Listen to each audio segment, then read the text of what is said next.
Brink of a return to power sharing, possibly by this weekend. We'll get the latest from Stormonts. And we'll meet the 11-year-old from Nottingham who wants to see the world before a rare disease restricts her view. Tonight, she is a step closer thanks to a Hollywood star. All that to come and much more on the UK Tonight.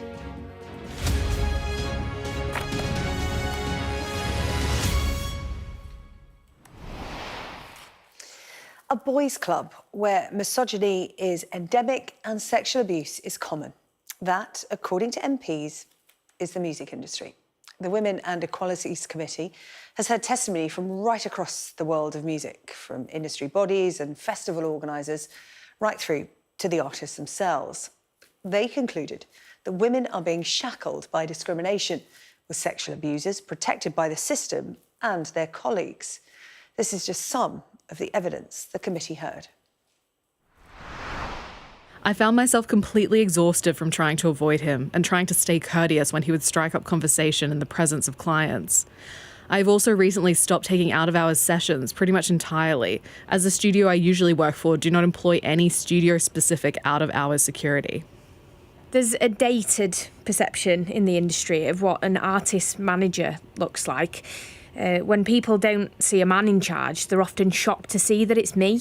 I feel as though I have to work twice as hard as male counterparts to get the recognition that I deserve. When you report harassment as a freelancer, more often than not, you just don't get hired again, and the culture never changes. You have nowhere to go, no one to report to, and in the end, no work. Katie Waissel is a former X Factor contestant who retrained as a lawyer after her experiences in the industry. And she set up a foundation to provide support for people in the entertainment industry. I spoke to her a little earlier and began by asking her why she wanted to share her experience with the committee.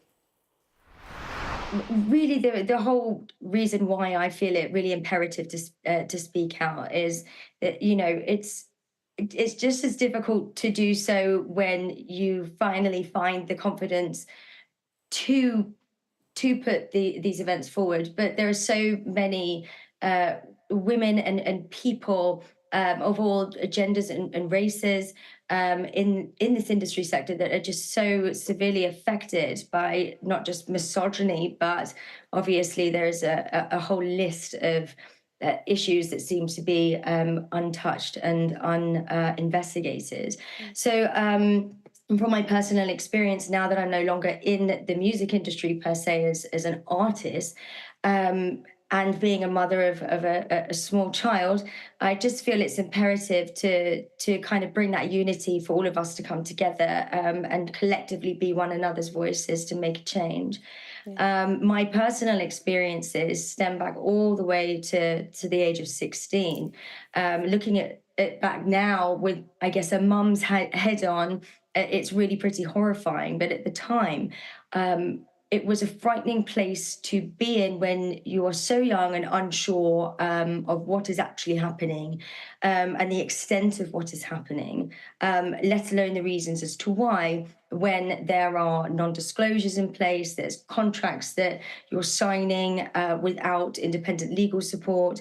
And, you know, the actual crux of it is that you're in fear that you're going to lose your job, that nobody's going to work with you in the future in that industry specific. So it's very mind-blowing that this behaviour, this systemic behaviour has been going on for so many years, that the Women and Equalities Committee with this inquiry is very much welcomed and praised, and please God, this will be a stepping stone into the many other inquiries that need to be taking place. Your experiences, Katie, I mean, you mentioned the fact that you were 16. You were a young teenager when you found yourself in the music industry. It was before you came to the wider public's attention in X Factor. Right. And you were sexually harassed when you were 16, and you went on to face discrimination and bullying during your time in reality TV when you were trying to carve out a big music career. I mean, you know, on the X Factor, millions of people were watching you. You went from relative obscurity to being a name, a household name. Yeah, absolutely. And I mentioned this in my evidence also. Well, I briefly touched upon it, but I've spoken about this publicly before, and I'm really, really campaigning for an investigation to take place there. But it's when one is presented with again, these contracts, these non-disclosure agreements, yet with zero transparency. Doesn't matter really whether you're 16 or 65. If one is not aware of what these words truly mean, and you're held under duress in difficult circumstances, and almost not necessarily, nobody is forcing you to sign it, but you are placed in a position where you're signing a contract of unfair terms, but really you are not protected and you're not guided. And typically those that are at the heads of the industry, obviously going back to the misogyny in music with this specific inquiry, are male, and it seems to be this trickle-down effect that when the head of said company acts and behaves in a certain way, it almost gives precedent for everybody else to behave in that type of way also. But And when Katie, it's a boys' club, isn't it? That's what we've heard from the Women and Equalities Committee today. Even in 2024, with so many big-name female artists, you look at many of the artists dominating the global charts, they're women, but the men at the top, as you said, are the ones making the decision. So few of you have been brave enough to speak out. I know, giving evidence to the Women and Equalities Committee, yourself, Rebecca Ferguson, who also found fame on The X Factor, the former BBC radio DJ, Annie Mac. Yes. And we know about NDAs. Some people can't speak out. But there's also the fear, isn't there? There's the fear that if you do speak out, if you do go against the boys' club, your career could be toast. Right, exactly. The industry is what they typically call a small world.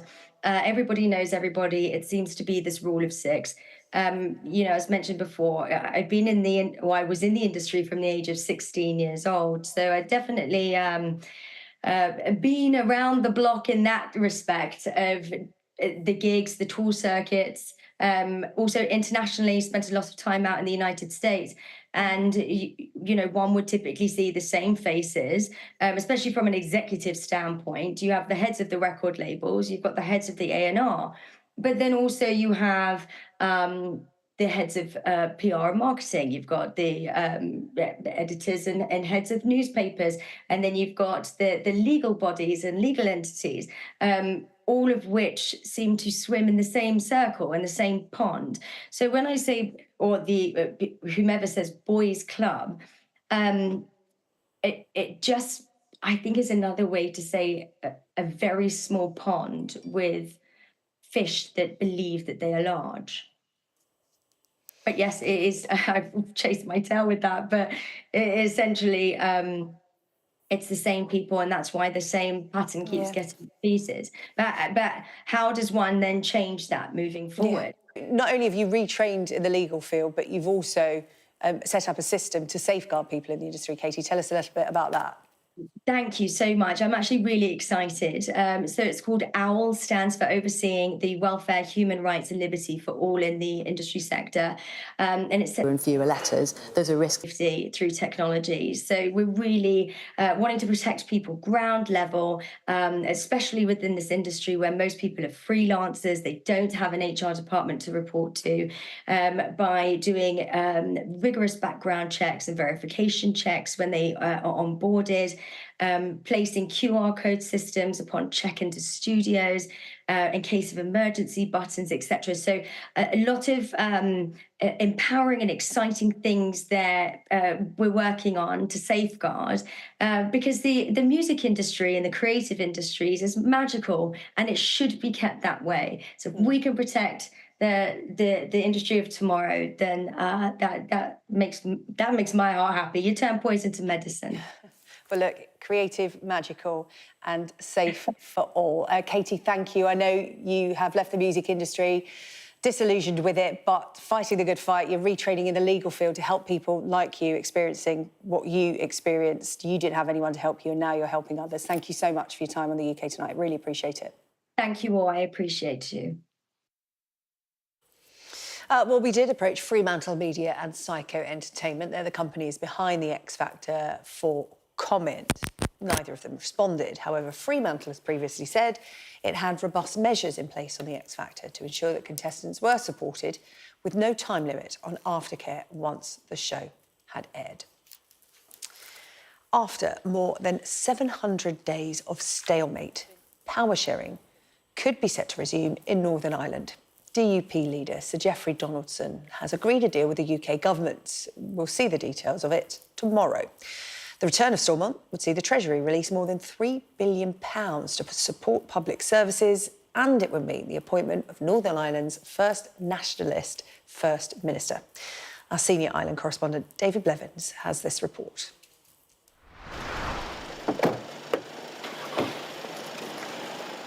They arrived in 2 cars, but they're now preparing to form one government.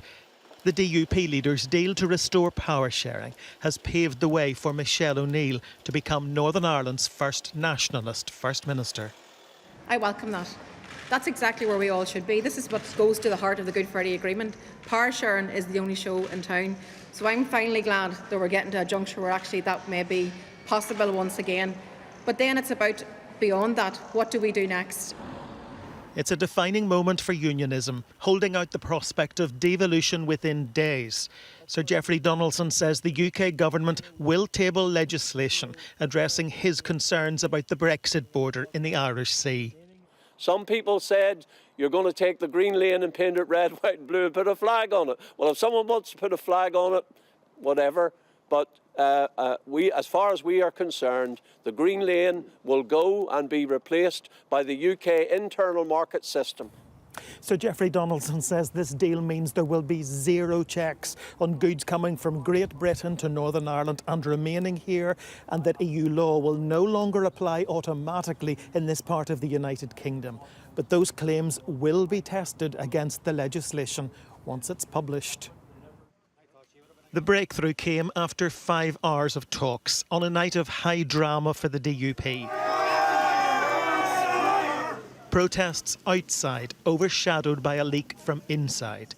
Jamie Bryson, a loyalist activist, posted a running commentary online from a source attending the meeting.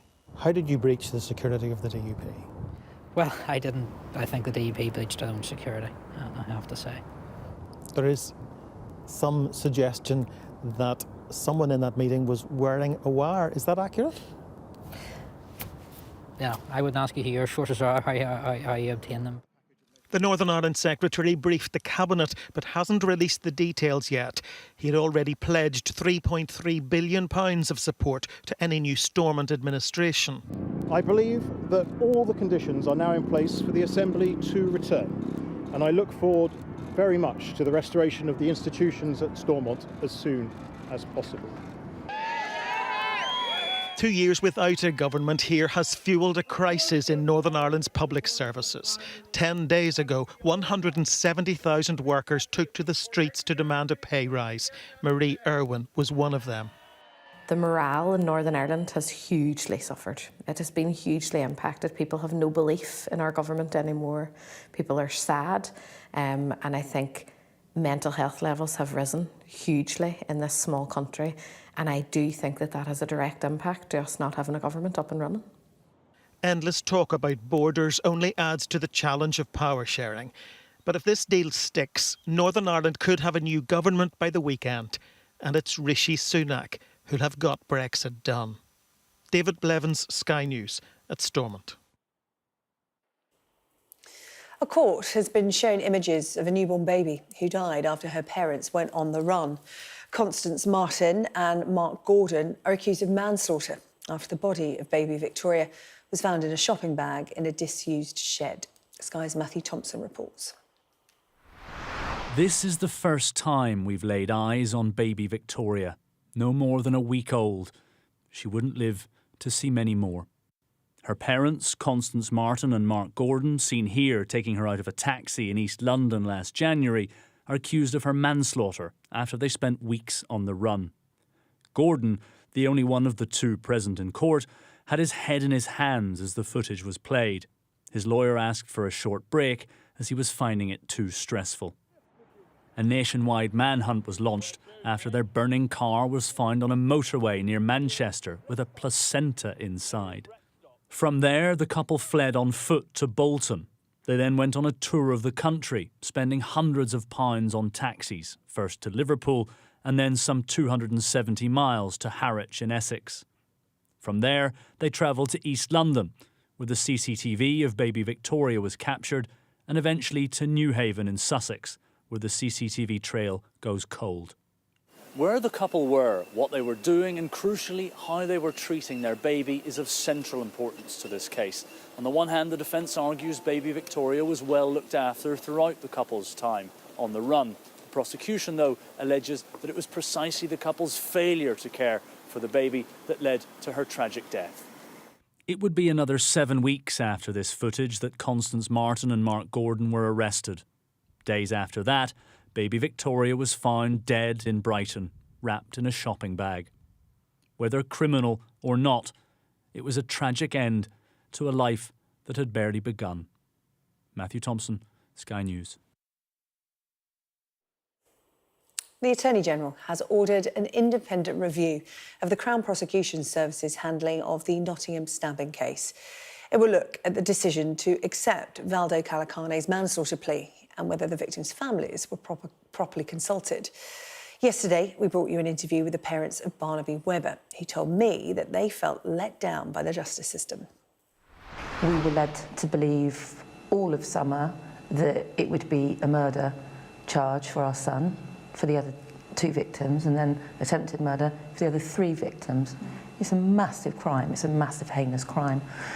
And so we were ill prepared for being told, and a fait accompli from the CPS being presented to us on the Friday before the pre-trial hearing. So this is the very end of November, that they were going to be accepting a diminished responsibility, which meant manslaughter. And I think that was the moment everything turned. Meanwhile, Victims Commissioner Baroness Newlove, whose husband Gary was murdered in 2007, has told Sky News that the new Victims Bill has no teeth, and as it stands, it's not worth the paper it's written on. She's been speaking to Sky's Sophie Ridge. It needs to give the Victims Commissioner the same powers as the Domestic Abuse Commissioner, in that you look across and mark, instead of the agencies and Ministry of Justice and the police marking their own homework, is actually the compliance is down to the Victims Commissioner. So to look at what's being out there, what is being supported, what is failing, because it's too much of people marking their own homework, and also making sure that the code of practice that it is now is actually put onto the face of the bill. And what I mean, it should be in the bill, so that, you know, they do have access to services, they do get communicated properly, they do understand what support systems are out there. Because as it stands now, the code is just seen as persuasive guidance.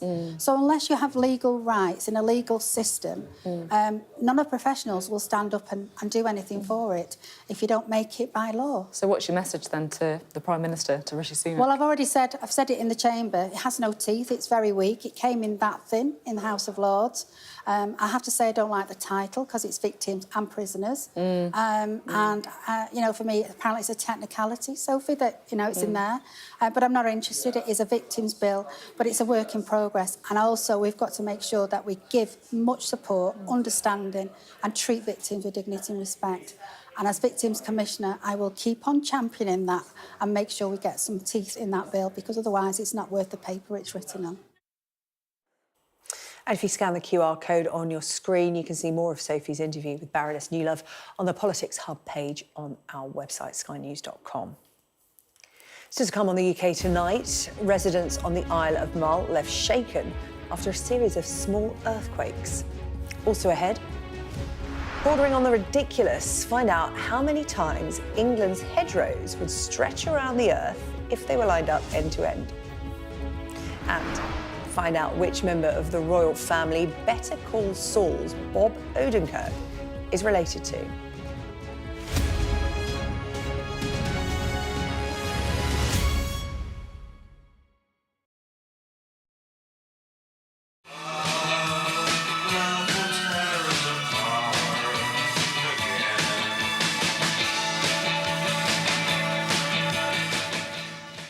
Well, over the years, because of what happened to Ian, we've always managed to get involved in any kind of charities that support young men.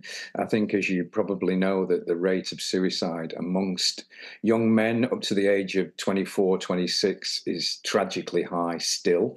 Us men are still very bad at dealing with things and talking about it. So we've used the opportunity that Ian gave us, sadly, to be able to help as much as we can. And to be honest with you, as a musician, just playing at a fundraiser for anything is probably the easiest thing I can do in the world. I'm still very proud of what we've achieved as Joy Division musically. And to me, it's important that even though Ian's not here to share it with us, that we can use his legacy to try and educate and help as many men and women as we can to talk and to get help. The gig is very intimate, actually. It's 200 people. It's like going back to the old days. The Star and Garter is a very important venue in Manchester for up-and-coming bands. So again, it's wonderful to help for that. The picture that Axie has put up on the wall was done by a wonderful guy called Philippe Carley, who's now a great Joy Division documentary. So we've managed to pull all these people in together. We're doing a Q&A. I've got Ian's best friend and the best man at his wedding helping me at the Q&A. I've also got Joy Division's first roadie, who's still my best friend of 45 years, Twinny, to answer some offbeat questions. I mean, people are used to me talking about Joy Division and also used to seeing my face and hearing my story. So I thought to get those two along will make it easier for me, and I'll be able to ask them some interesting questions as well.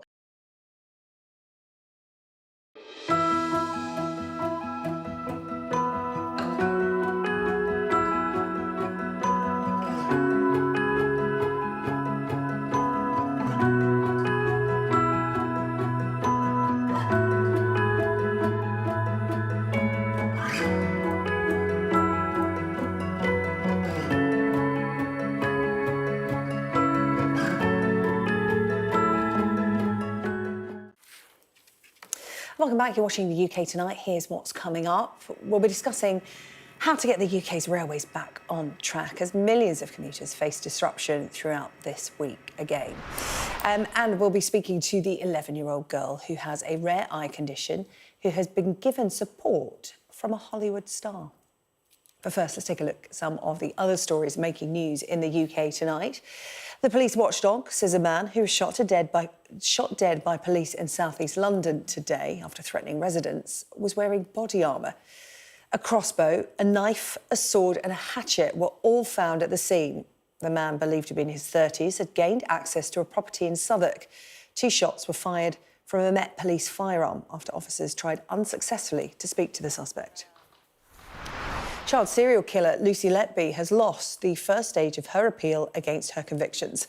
The former nurse was sentenced to 14 whole life orders in August after she was convicted of the murder of 7 babies and the attempted murder of 6 others.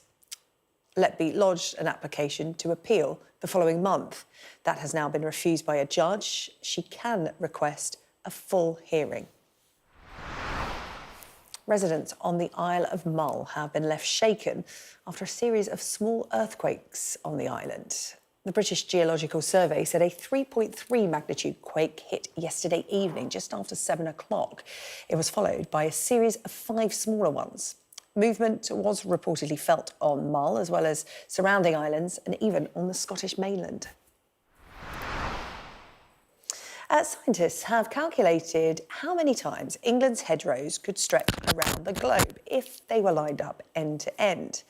Well, the answer is almost 10 times. Ecologists scanned over 240,000 miles of England's hedgerows and found the southwest to have the most. It's hoped the new research will lead to better protection for hedges. The Chancellor has today been warned against making any further tax cuts in the upcoming budget. and has been told that his current spending plans are unrealistic. This is the verdict of the International Monetary Fund, which has downgraded its forecast for how the UK economy is going to perform over the next 2 years. Our economics and data editor, Ed Conway, has this report. Of all the Prime Minister and Chancellor's priorities, we can and we will cut taxes. Now the right time for tax cuts, Chancellor. Tax cuts are surely the most consistent and prominent. In the autumn statement, we decisively cut taxes. We do want to cut taxes more at future events. But today, the world's biggest economic authority, the International Monetary Fund, warned that doing so was a bad idea. We are projecting... The chief economist saying that with all Britain's spending commitments in the coming years, they didn't see any room for cuts. We would advise against further discretionary tax cuts. At this point, you're probably wondering, what right does the IMF have to pass judgment on the UK? Well, it was all contained within their economic outlook, their latest update on the state of the global economy. And here, it wasn't just taxes. They were also looking at economic growth. This is showing you growth rates among the G7, so major economies around the world. The higher the bars are, the faster the growth. The UK was the weakest growing one, but this update, so the latest update, shows that Germany has been downgraded. UK unchanged at 0.6%, but Germany downgraded, so that is the weakest this year. Next year, the UK was kind of high up in this table, relatively high up. It has now been downgraded, so down from 2% to 1.6%. But it's those comments on taxation that are perhaps most striking. And here the point from the IMF is, this is the tax burden in the UK. The government wants to bring that down, and the fund thinks that's not very realistic. And why? It's because of spending. So this is showing you current spending, and the government's expecting spending to come down quite quickly, but the fund thinks it might stay quite high. Here's what the Chancellor has to say about it, though.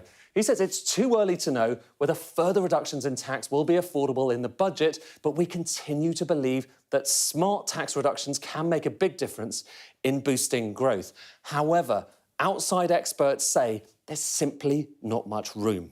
It's difficult to see how those pressures go away over the next 5 years. So my guess is if there are tax cuts this year, they will be undone after the next election, whoever wins that election.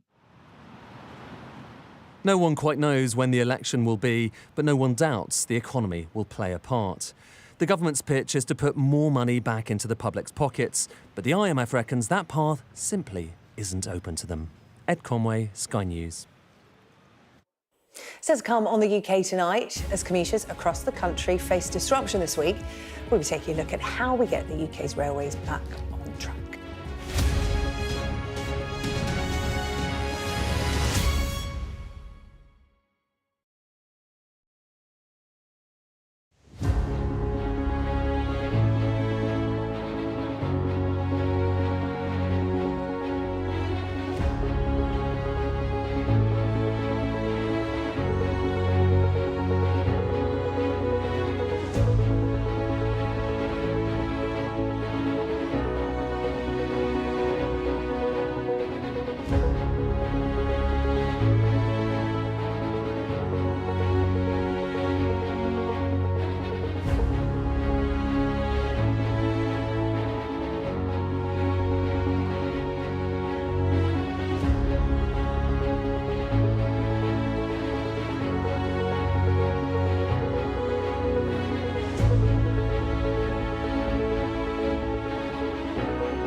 The government has been accused of playing games rather than trying to resolve the train drivers' dispute as rail passengers faced the first walkout of 2024 today.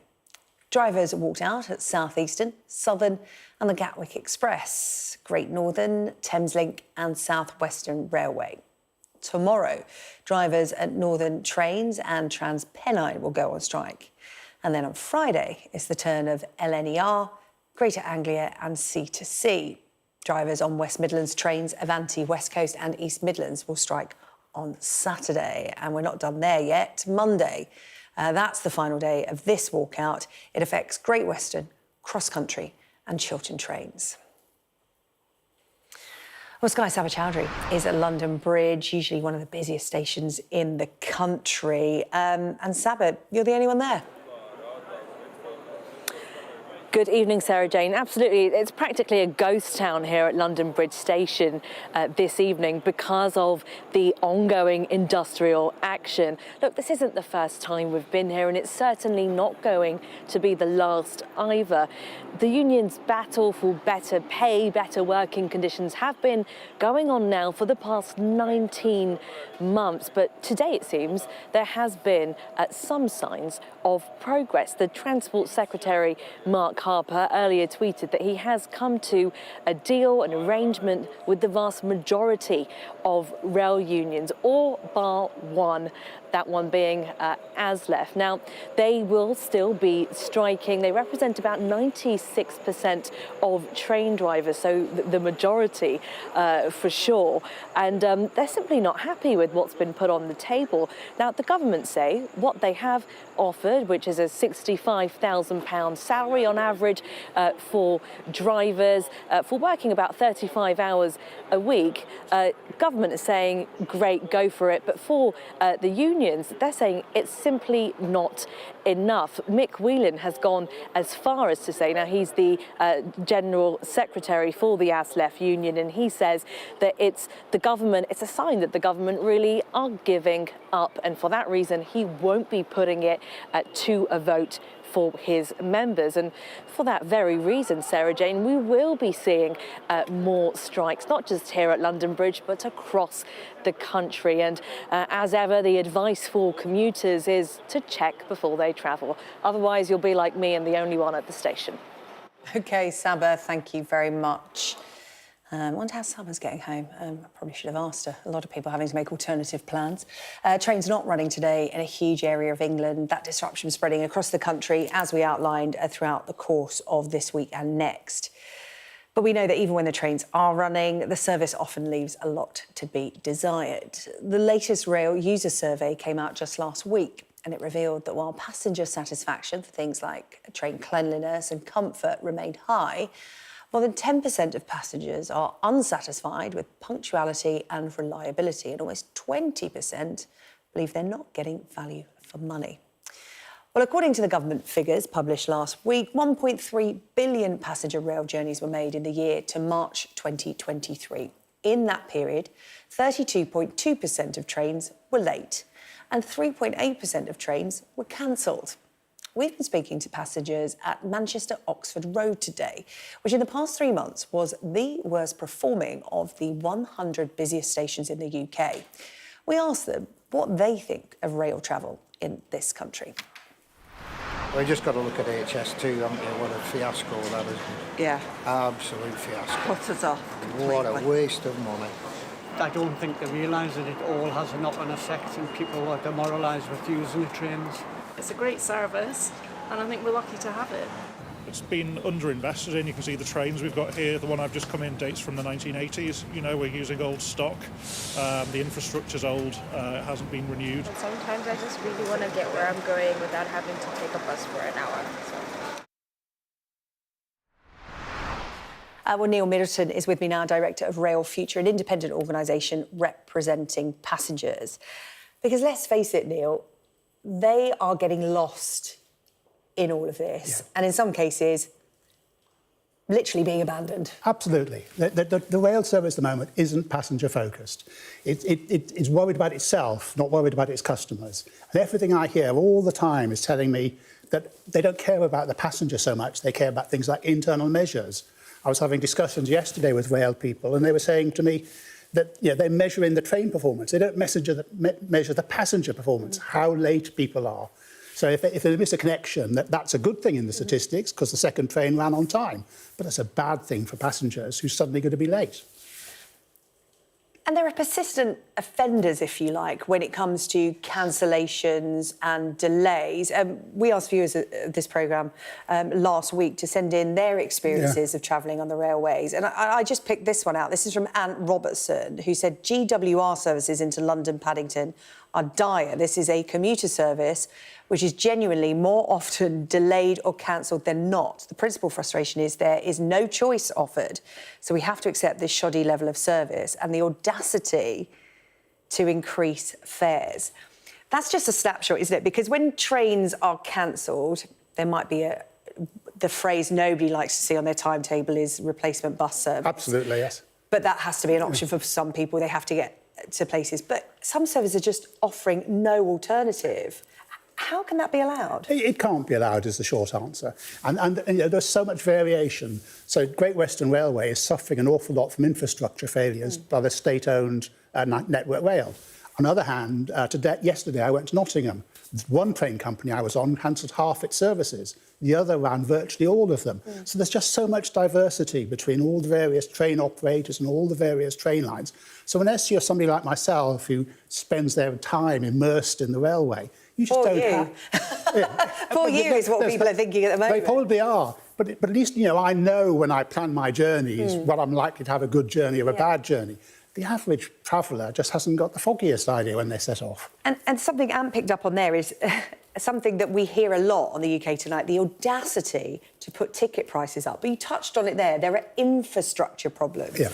Infrastructure problems, and we all know that, ticket prices go into the system to improve the service. But how is it that bad that ticket prices go up that much? I mean, if you buy an on-the-day fare, if you go from here to, for instance, I went to Somerset last week, £300 for a standard ticket. Yes, it just doesn't make sense. And part of the problem, of course, is that there's a big disconnect because the HM Treasury and the government takes all the revenue and the costs are paid by the Department of Transport. So nobody is joining the dots and trying to create a coherent story and saying things like, OK, yes, that Sky presenter, Sky can afford that sum of money, but most of us can't and most of us don't want to.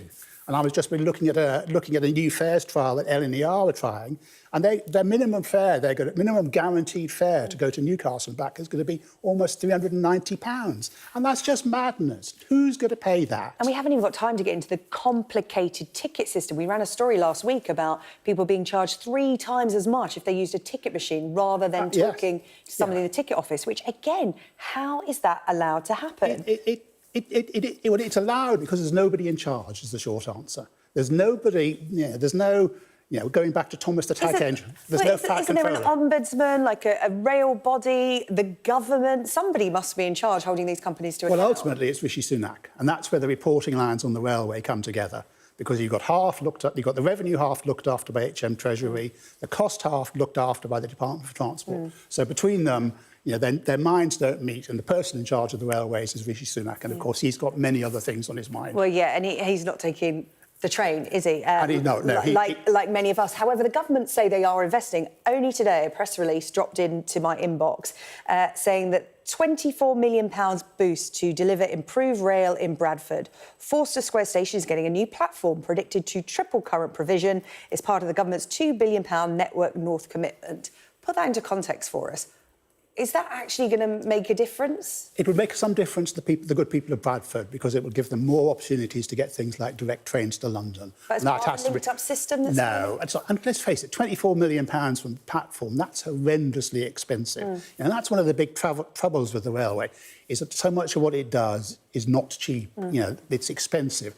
And one of the things that's really needed is for the railway to start getting into the habit of doing these things constantly. It's like, as a railway person, we talk an awful lot about electrification, but it's all done in big chunks, whereas what you need to do is appoint a small team and say, get on with it for the next 10, 15 years, 50 miles a year, every year. And as they repeat that, they'll get more and more efficient. That's the real challenge. Commitment and investment, isn't it? It's creating habits rather than pulling out these big measures at different points. And learning from the mistakes. The rail infrastructure is old. And so it's not well understood. So you just need to get better at it. Neil, I know we're going to speak again. Thank you so much for coming in. Neil Middleton talking to us about the state of the UK railways. I really feel for you if you've been affected by strikes today. They're going to continue for the next week or so. Neil, thank you. Okay. Well, just when you think that you've heard it all on train delays, how about this? A bit of light in all of that. Commuters at Bishop Stortford had a bit of a new one. A swan on the line. This is the swan in question. It waddled along the track for around 10 minutes today with not a care in the world, even when the driver beeped his horn. The bird completely unflappable. Now, an 11-year-old girl with a rare eye condition who has written a list of things she wants to see before her vision deteriorates has been given Hollywood backing. She is Lily Ray Merchant O'Hanlon. She's from Nottingham. And she put the Northern Lights at the top of her wish list. Her mum, Emma, set up a fundraising page to help get her to achieve her dreams. And they were overwhelmed with one donation in particular. It was for a big sum. It was for £5,000. I mean, that was a shock enough. But it was signed none other than Kate Winslet. Yes, that Kate Winslet. The massive Hollywood superstar. Well, I've got two stars in here in the studio with me now, Lily Ray herself and her mum, Emma. Hello to you both. Hello. Wow. Lily Ray, when you saw Kate Winslet's message on your GoFundMe page, I'm just going to read it out because it's lovely. It put, wishing Lily Ray some magical adventures so she can make many special memories to treasure with lots of love, Kate Winslet and family, and 3 kisses. What did you think when you saw that? I was shocked and just a bit on the confused side because is it the Kate Winslet all of us asked? I was going to say, do you know another Kate Winslet? No. No, there's only one Kate Winslet, isn't there? I mean, Emma, that's incredible, isn't it? How did you find out it really was Kate Winslet? So GoFundMe contacted me directly and said, by the way, did you see that Kate Winslet donated £5,000? And I was doing the same thing, like, is it the real Kate Winslet? Yeah. And they said, yes, it's the real Kate Winslet, and she's been moved by your story and would like to donate, so very exciting. Well, Lily Ray, she's been in touch since, hasn't she? She sent you a video message. What did she say to you? We would like to keep it private, only on her behalf and our behalf, because it is quite special to us, and we kind of would like to keep it private, but she was just wishing me good luck on our travels, mainly. Oh, amazing.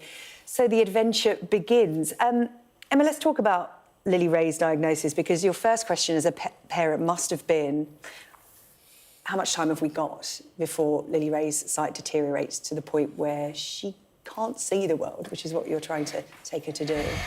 Yeah, we got the initial diagnosis back in 2022 to say that she had juvenile macular dystrophy. That relates to the ABCA4 gene, that there's been a defective gene that's been passed down by myself and her dad.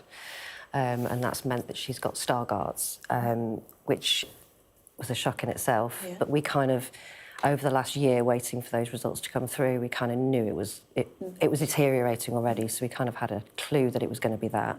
So it was a case of just picking up the pace and just realising that we've got to do something to try and give her what she needs. Well, yeah, you've been extremely positive about it. Lily Ray, I suppose you've been learning a lot about Stargardt's. Could you tell us a bit about your condition? Because I know you're keen to raise awareness for kids just like you who may be going through something similar. First, I'm going to say, if you ever see someone with a cane and you want to be friends with them and it's a young person, always ask them what they would like to call it, what they would like you to call it, and make sure that you understand their condition. Because only 20% of the population are actually blind, who are in the visually impaired area. And I'm part of the 80%. But a bit of background is that my eyes will deteriorate, basically I'll slowly go blind, but we don't know how long it will take, we don't know how many years, months, weeks, we don't know.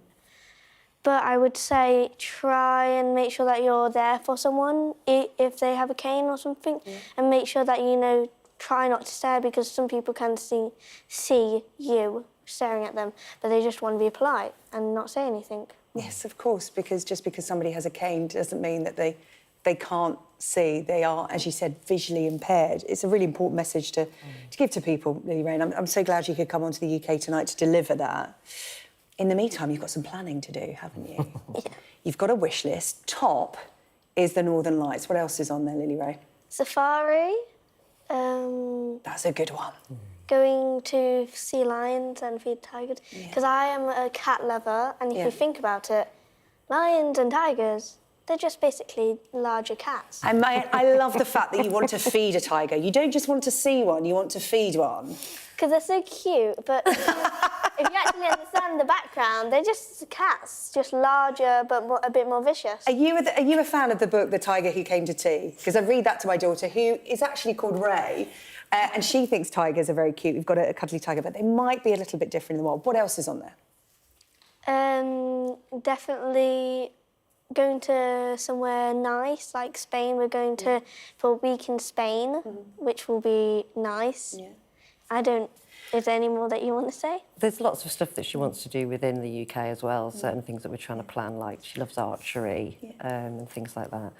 And then... So it's seeing the world and it's having experiences as well, because I think, Lily Ray, you said that you will be able to visualise those memories in your head as your sight deteriorates. So you want to experience things with your family and friends as well?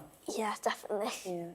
And you talk about being accepting of people, young people particularly, who walk around with a cane.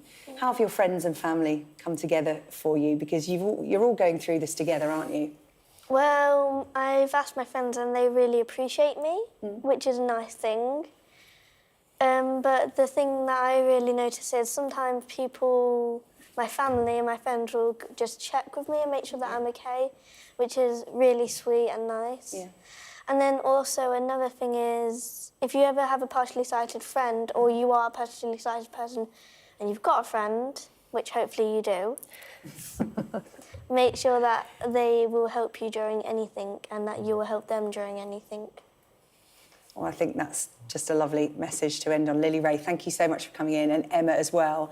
I look forward to seeing your pictures from the Northern Lights and Safari and the archery lessons. You've got it all to do. Thank you so much for coming in to talk to us. And I'm sure Kate Winslet will be asking for some of your holiday snaps as well to keep updated. Thank you so much and good luck. Thank you.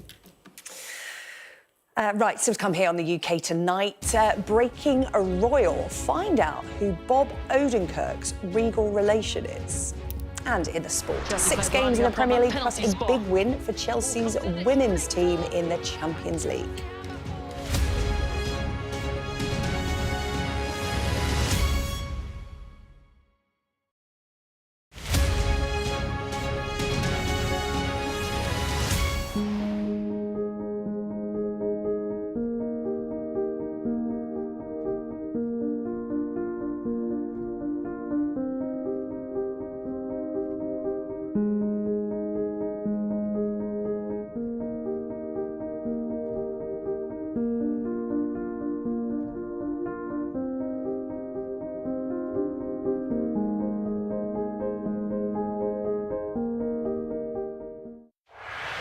The pound has rallied. Moderation interest rates peaking up at 6%. The highest for 14 years. Will that be the peak? Will it be a little bit lower? Crisis. It's closer to a potential crash. So many words, so many meanings. But what do they mean for you and your finances? Stay up to date on Sky News. I'm Martha Kellner and I'm Sky's US correspondent based here in Los Angeles. It's turning everybody into, a crazy, violent drug addict. How are you feeling? I am angry. It is an anti-woman agenda. 2 women say that you paid for their abortions. Are you a hypocrite, sir? Will your candidates win? I hope so. I think they will. I think they're great candidates. I gotta be realistic. My sister's dead. More than 4 weeks on, there's no murder weapon and no suspect. Are you going to catch this killer? We are doing everything we can. Ghislaine Maxwell has pleaded not guilty to all 6 charges against her. Mum, how are you feeling today? Jeffrey said, you answer to Ghislaine, you just don't cross her. We're so excited. Severe nightmares of these people coming in and just taking me in the middle of the night. I've watched as whole towns were torn apart by natural disaster. I'm alive and I'm thankful for that, but there are a lot of people who aren't. It's not the winds people fear most here, it's the water. We take you to the heart of the stories which shape our world. Do you truly believe what you're saying? A lot of cases that I know are reported from Ukrainian missiles themselves. Ambassador, with respect, I think that's preposterous.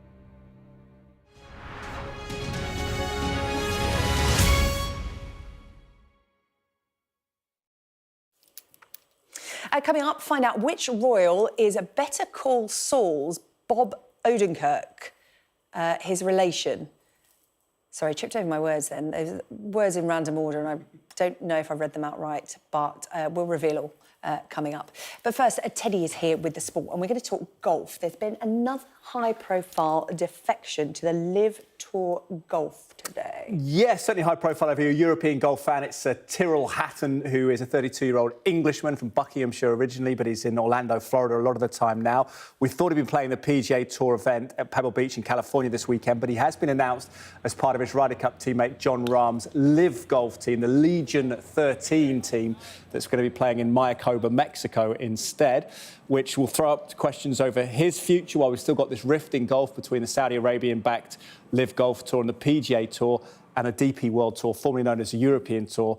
Tyrrell won 6 events on the European Tour in the past. He's won on the PGA Tour as well. So he's world number 16 currently. He will be in the Masters, we believe, as things stand, because he was in the world top 20 at the back end of last year and theoretically still in contention for the Ryder Cup. But it's maybe not the most high-profile golfer, but interesting that Jon Rahm, who got that, near $500 million contract to go to Live Golf, has brought Tyrrell Hatton in. He's getting around a cool $50 million, we believe, to join up with Rahm. There's still a rift. I thought we were close to a truce, if not a union, between the PGA Tour and the Live Tour. It's quite surreal, isn't it? Because 8 months ago, there was big breaking news. I think it was early June 2023. Live Golf and the PGA Tour decided to merge, really shocked because there'd been a sort of fractious animosity between the two. But we're having antitrust investigations by the US Department of Justice. They're still working towards some kind of union, a framework for peace agreement between the two. And presumably you wouldn't want big events, one happening in Mexico, one happening in California, which is the case this weekend. Rory McIlroy, the flagship leader at the Californian event on the PGA Tour, which is live on Sky Sports. But it's an interesting predicament while we wait this kind of clarity, because a lot of golfers who are going over there aren't quite sure, just as it stands, what their eligibility will be for the majors and the Ryder Cup and so on and so forth. So it's still up in the air as it stands. But big night of football as well. 6 games in the Premier League to tell you about in just a second.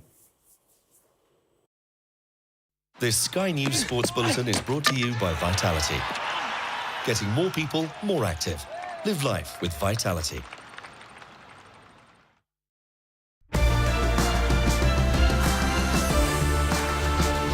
I enjoyed the game in Scotland. I thought, not a qualifier, but Scotland were really going well and the atmosphere on the night was brilliant.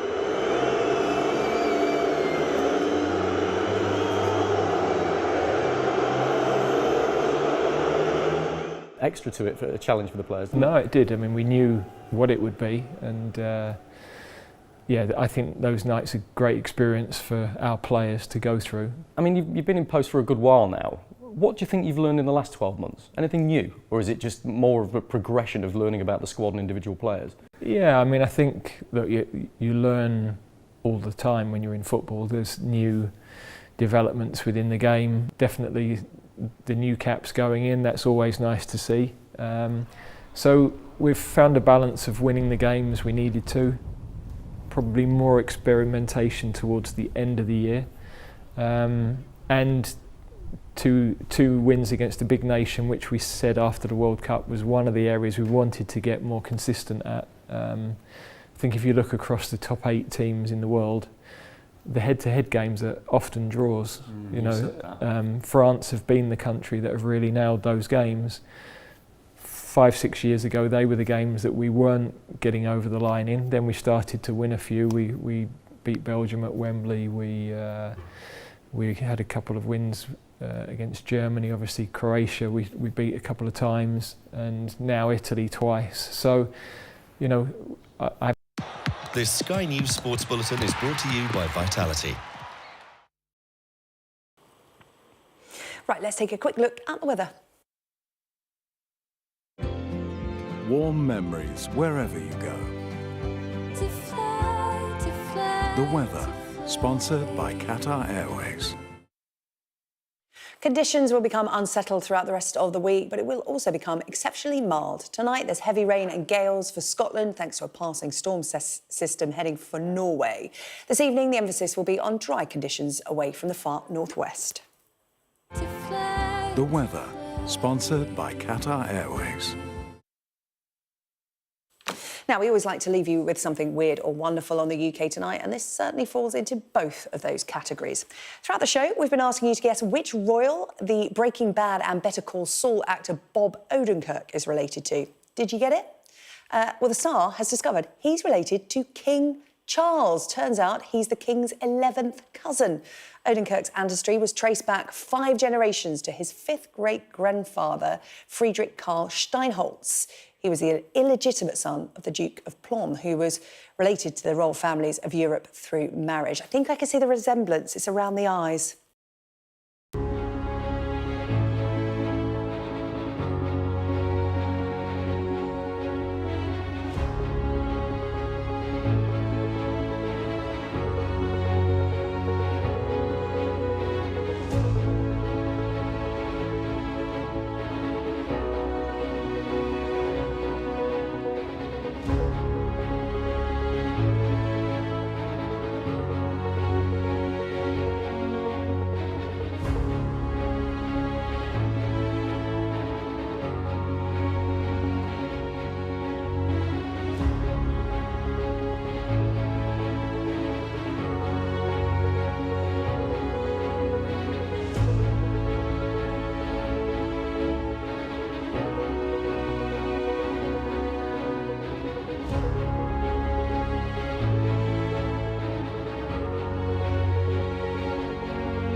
Tonight, an Israeli hit squad raids a hospital on the West Bank.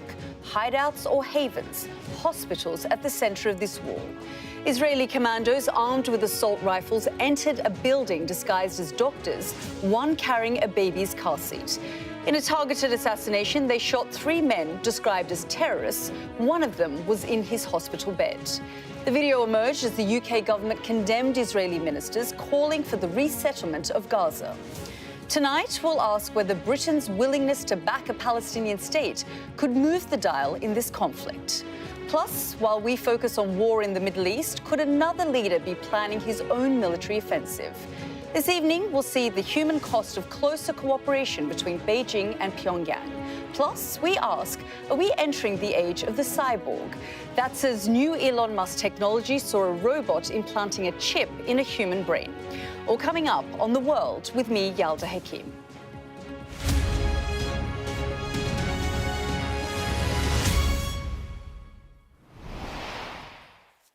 Good evening. Is a Palestinian state a real possibility? I ask that question because the British government today took its strongest stance yet on the two-state solution.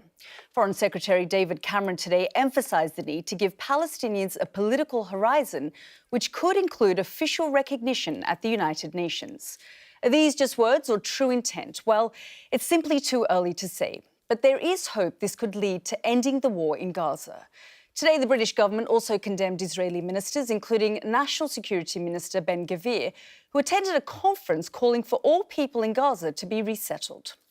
The violence is continuing to spill over in the West Bank, where video has emerged of heavily armed undercover commandos raiding a hospital and killing 3 men described as militants. A lot to discuss tonight, so let's get started with our first report from our Middle East correspondent, Alistair Bunkle. The clock in the top right corner of the CCTV shows it's just before 5:45 a.m. on Tuesday morning. Undercover Israeli soldiers, men and women, have entered a hospital in Jenin in the occupied West Bank, disguised as doctors and patients. With weapons poised, they calmly walk through the hospital and towards their target. Inside this room, they executed 3 Palestinians. One appears to have been in a hospital bed. There is a bullet hole in the pillow. Blood is on the walls and floor. These are the 3 men who were killed. Israel says they were hiding in the hospital and planning an imminent October the 7th style terror attack. The IDF released this photo of a gun that they say one of the men had on him. However, according to his mother, one of the men, Basil Hazawi, was reportedly disabled and needed around-the-clock care in hospital. They were sleeping. They sleep during the mornings. Thank God, this is the 4th month I've been in the hospital with the injured boy, and God chose them to be martyred. May God be pleased with them. May God be pleased with them. The Israeli soldiers were reportedly in and out in just 10 minutes. The method of this operation, going into hospital disguised, has raised questions about Israel's tactics. Supposing you go into a room, there are 3 people, and one of them's got some implement where if he presses a button, something horrible goes on. Well, yes, maybe you could justify an immediate killing of that person. If a policeman goes to arrest a person or 3 people, and there is no evidence of them fighting back, resisting, or using force against you, would he be justified in killing them? No. The 3 men were buried in Jenin today. 58 Palestinians have now been killed in the West Bank this year, an average of almost 2 a day. Israel's war against Hamas isn't confined to just Gaza. Alistair Bunkle, Sky News in Jerusalem. Well, let's bring in tonight's studio guests, journalist and author Latika Burke and Alistair Burt, former Minister of State for the Middle East in the Foreign Office. Thank you both for joining us. I'm just going to pick up what Alistair said, Alistair, there, that, you know, another front potentially opening up. I mean, we have been seeing since just the beginning of this year, at least 60 people have been killed in the West Bank. We've got multiple fronts now, the war in Gaza, a sort of instability in Jerusalem, and now, of course, the West Bank. The West Bank was always the front. And I think what was a surprise was the mounting tension there had been in the West Bank last year, because last year and the year before it were years of the highest number of casualties for a decade. And I think people expected the rise in tension there, the issues surrounding Al-Aqsa and the issues in East Jerusalem to be the spark of something that was going to cause the sort of conflict that we've seen in Gaza. So it is no surprise that that is still an area of immense difficulty and this desperate polarisation between communities that will not be resolved unless there is a comprehensive resolution for West Bank, East Jerusalem and Gaza altogether. We're done with the days of separating one from the other and believing it can all be managed. Something has got to be a comprehensive resolution for all of it. Yeah, I mean, on that point, I just want to, first of all, just bring up the statement made by Lord Cameron today. He said, we should be starting to set out what a Palestinian state would look like, what it would comprise, how it would work. As that happens, we, with allies, will look at the issue of recognising a Palestinian state, including at the United Nations. I mean, these are pretty strong statements now that we're seeing. Yeah, I think this is a very significant shift of the dial here. And I think a couple of things are going on. David Cameron would not be saying this. He is no fool. He's one of the most experienced communicators. He's a very safe pair of hands. It's why he was brought back to run the Foreign Office. So he is saying this for a reason, and I think for several reasons. One is they do need to absolutely crash through here. Secondly, I think this is a message to Benjamin Netanyahu. I think patience is running out from the United States and from the United Kingdom. We've seen some subtle messaging, I think, from Antony Blinken over the last few days, just expressing that similar disapproval with Netanyahu. And I think this maybe also gives an opportunity for, OK, well, who's going to run a Palestinian state?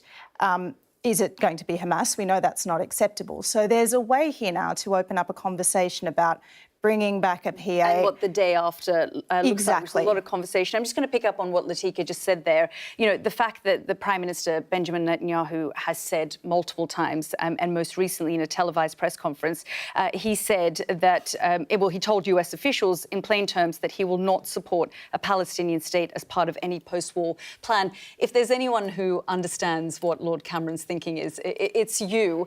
But are they being tough enough? Are the allies, the UK and the United States, being tough enough on Prime Minister Netanyahu and Israel?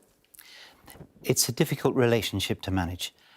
The United Kingdom and the United States have given Israel extraordinary backing following the events of October the 7th, and Israel is not in a position to gainsay that. It knows that it's had good allies. But your best friends know when things are going wrong. And it's been clear for some time that Israel was not going to achieve its objectives of having the hostages released and destroying Hamas militarily. It just wasn't possible. And I think now that's beginning to dawn. But wider things are starting to happen. I entirely agree that David Cameron has brought a different dimension to this. I have used the phrase in relation to the recognition of the State of Palestine almost since I became a Member of Parliament. That is, the United Kingdom will recognise the State of Palestine when it is most conducive to a peace process.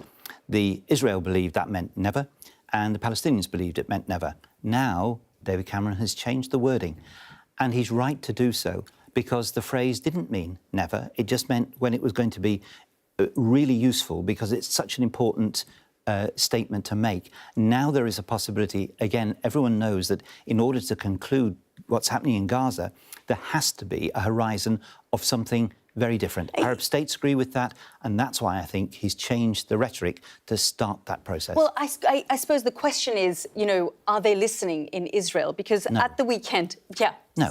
So just pick up on that. No, I think what we've seen, firstly, Prime Minister Netanyahu made the speech where he said he was resolutely opposed to two states. Well, I remember being minister, being in Israel and being told the official policy of Israel was two states. Clearly that was incorrect. We also saw this week a further demonstration by far-right ministers talking at about... a conference on Sunday.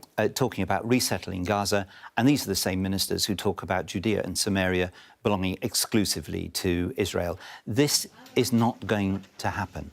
And I think now more people are realising this, that those views have to be dealt with because they are just as extreme as those who are professing something very different for the future of Israel. And the Foreign Office, issued what I would say was a rare statement saying the UK is alarmed by the conference in Jerusalem, calling for the resettlement of Gaza, and that Israeli ministers participated in this. And every time the US or the UK ministers are facing the media, they're asked about these comments. That puts enormous domestic pressure on these governments. The Biden administration is already hemorrhaging support domestically over Israel. You could see the same dynamic here, and I think it's very interesting that David Cameron's position is actually a step further than Labor's stated position. So I think it's a very clever move politically as well for the UK to be out in front of this. But yeah, I do think this is a major, major problem for Israel. I was speaking to some friends there today. This has obviously gone down like a lead balloon there, but I'm not sure that the message is being received. But do remember, we spend our time talking about the United Kingdom's position, US position and Israel. This is Nobody holds Hamas to account in the same way. Hamas isn't in a studio. Hamas isn't answerable for its actions and what it's doing, its holding of the hostages or anything like that. We must always remember that element in it as well. So Arab states have a responsibility to make very clear that what Hamas's ideology, if there is to be a state of Palestine, is ended. And they need to be very clear that ideology, the expunging of the state of Israel and the Jewish population is just not going to happen. And they have a part to play in this, as well as allies of Israel. Everybody's got to be involved in seeking... But I think it's interrelated, right? Because if we start talking about what a Palestinian state looks like, there is no role for Hamas, according to the international community. So I don't think it's divorced from that. Is that realistic? In the early stages, I suspect not. I mean, looking at the administration of Gaza, Hamas leadership, present leadership, may well not be there. There are all sorts of things that are possible. I think those behind the attacks of October the 7th are never going to sit down with anyone representing serious governments. But Hamas is... remember when, after Iraq, the de-Baathification of Iraq, there were elements sort of running Gaza who will not be in the same category as the Hamas leadership. I don't know, but I think all the Arab states I've spoken to have said to consider excluding Hamas completely is very unlikely. Yeah, we'll continue this conversation. Alistair, Latika, I'll keep you right here. But let's talk now.